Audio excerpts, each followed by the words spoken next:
cuando tú tienes posiciones tan antagónicas y que aparentemente no tienen vaso comunicante común, no tienen un vaso que permita que haya algún tipo de valor compartido en materia histórica o en materia de posibilidades, ¿cuál es la salida?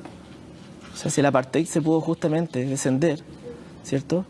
¿Por qué Chile no lo va a poder lograr hacer en un conflicto que yo creo que tiene mucho menos analogía, ¿sí? Identidades mucho menos irreconciliables de la que estamos viendo hoy día? Déjame darte un ejemplo de por qué en el apartheid pudo haber sido y acá no, porque en el apartheid tú tenías 4 millones de blancos y tenías 16 millones o 15 millones de negros de distintas tribus. El componente de masividad era totalmente distinto al actual. Aquí tú tienes, como lo has dicho, 1,5 millones de personas que representan la etnia mapuche y tienes una cantidad muy superior que representan otra etnia y por lo tanto puede haber ni siquiera interés ni urgencia por tocar el tema.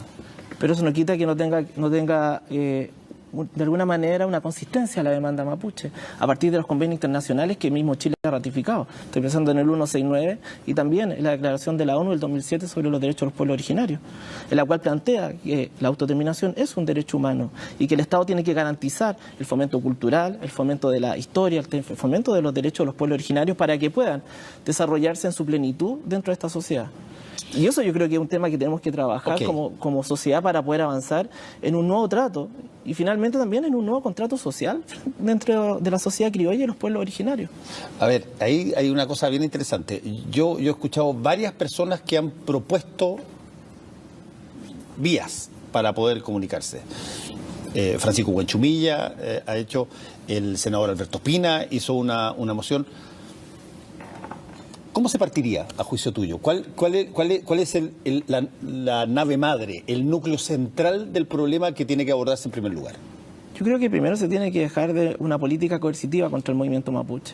Se tiene que desmilitarizar las comunidades en conflicto. No puede ser que colegios pasen a convertirse en comisaría. No puede ser que los niños salgan de los colegios en San Ramón con las policías afuera.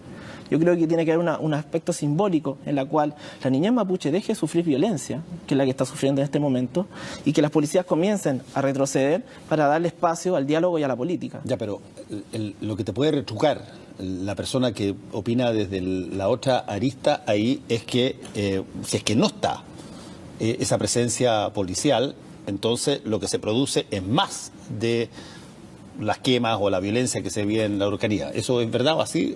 No, yo lo dudo. Yo creo que el movimiento mapuche ha hecho una invitación, incluso Yaitul lo hizo, hasta por informe especial, invitando un diálogo, siempre que hablemos sobre los derechos fundamentales del pueblo mapuche, es decir, la autodeterminación, que eso es la demanda política. El movimiento mapuche siempre ha dado un espacio al diálogo. Es el Estado chileno que se ha cerrado al diálogo frente a los derechos fundamentales que ha planteado la ONU como un derecho humano. Y por tanto es Chile el que está vulnerando los derechos humanos del pueblo mapuche y de los pueblos originarios en su conjunto por lo demás. Te lo preguntaba anteriormente porque la idea que básicamente existe en varias personas, incluyendo candidatos presidenciales, es que el disuasivo mayor para que esta cosa no escale a violencias mayores es justamente la presencia policial. Incluso hay candidatos que piden que haya presencia militar ahí. Los nostálgicos de la dictadura. No, está bien, pero el punto es, ¿sería efectivo o no sería efectivo? Yo no sé si la violencia se desciende con más violencia. Yo no sé si Palestina e Israel te demuestra que la violencia se ha descendido con más violencia. Yo creo que se desciende con diálogo político. No estamos en un nivel de conflictividad a lo que está sucediendo en Europa. No existe un terrorismo en Chile, honestamente. Yo creo que lo que existe es un conflicto social.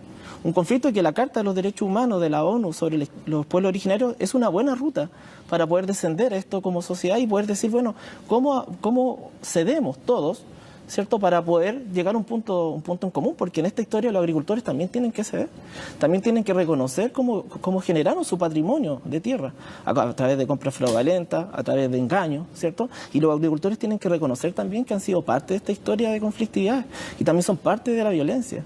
Si ellos están dispuestos a ceder también frente a su patrimonio, también los empresarios están dispuestos a ceder y los mapuches también, seguramente vamos a poder llegar a un acuerdo como sociedad para poder descomprimir esta conflictividad que hoy día tenemos. Pero la condición número uno, entonces, a juicio tuyo, es que tienen que ceder agricultores, tienen que ser los empresarios. ¿Qué se dirían los mapuches entonces? Yo creo que los mapuches han cedido bastante. Lo que sí se tiene que avanzar en ese sentido es un acuerdo político, en lo cual tal vez los mapuches lleguen a un acuerdo de descender la violencia como instrumento. Y yo estoy seguro que si se abren los canales políticos, los canales para avanzar dentro de una institucionalidad, ¿cierto? Estoy seguro que el movimiento mapuche lo dejaría de utilizar. No creo que los mapuches se levanten en la mañana pensando que quieren quemar un camión, ¿sí? Yo estoy seguro que se levantan pensando que tienen que trabajar y mantener a sus familias. Muchas de ellas que están en los índices de pobreza, según lo muestra la encuesta CACEN en la Araucanía. Por tanto, hay miles de otras cosas que hacer antes de ver el tema de la violencia. Yo creo que la violencia responde, ¿cierto?, al vacío del Estado como actor y como garante de los derechos en esta sociedad y en esta conflictividad. Yo te había mencionado, Fernando, antes que habían dos de estos clichés que se habían dicho. Uno de esos ya te lo dije, de que somos todos chilenos, no hay diferencia, etcétera. Me falta el segundo, que te lo quiero tocar ahora. Y el segundo, de alguna manera lo planteaste en tu última intervención, tiene que ver un poquitito con esta idea de lo primordial es que se reponga el Estado de Derecho. Primero se repone el Estado de Derecho porque no hay, según lo que se dice, y después estamos llanos a conversar de todas las cosas. ¿Qué es lo primero que debiera venir a tu juicio? Un Estado garante de los derechos. No el Estado de Derecho como un Estado represor. Yo diría un Estado que garantice los derechos de la sociedad en su conjunto y por tanto los derechos humanos también de la población indígena.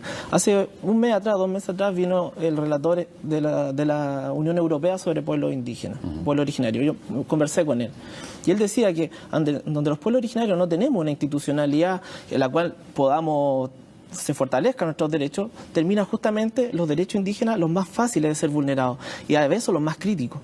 Y por tanto él decía que había que tener mucho cuidado a la hora de abordar estos derechos de los pueblos originarios, porque son efectivamente, como son nuevos en esta emergencia indígena que parte de la década de los 80, los 90, es un desafío nuevo para la democracia de América Latina, cómo, ¿cierto?, vamos revirtiendo y creando una institucionalidad en la cual se pueda revertir esta vulneración de los derechos humanos de carácter histórico a partir de la construcción de las naciones criollas en América Latina. Y por tanto tenemos que analizar este gran paso, esta gran deuda de cómo construimos un nuevo contrato social en la cual podamos revertir una vulneración de derechos humanos que los pueblos originarios han venido sufriendo en su conjunto en el continente.